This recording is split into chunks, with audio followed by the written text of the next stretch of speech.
ल दर्शक महानुभावहरू हामी बच्चा ल्याउँदै गरेको यो अवस्था देख्न सकिन्छ। ल हेर्नुहोस् बच्चा हाम्रो प्रहरी जवानले बच्चालाई काखमा च्यापेर आउनुभएको छ जङ्गलबाट। ल हेर्नुहोस्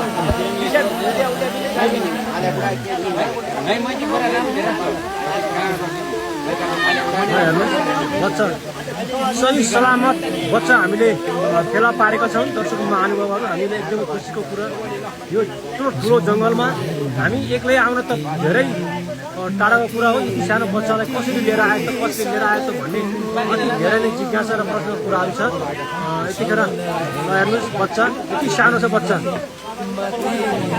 हामीले यतिखेर चप्पल पनि यहाँ देख्न सक्छौँ, चप्पल देख्न सक्छौँ। बच्चा हेर्नुहोस् त यति सानो बच्चालाई चाहिँ यति टाढा जङ्गलमा ल्याएर आज फेला पार्न सफल भएको छ। बच्चा चाहिँ पाखामा खोलेको भन्दा पाखामा रहेको भन्ने जानकारी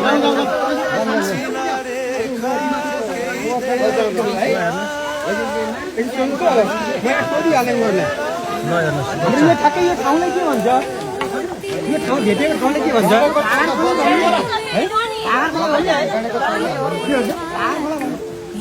यो चाहिँ नि शङ्खदेवी सामुदायिक वनको भागर खोलामा 14 वडा नम्बर 14 हो क्या। शङ्खदेवी सामुदायिक वन वडा नम्बर 14 को यो भागर खोलामा चाहिँ यो बच्चा प्राप्त भएको छ।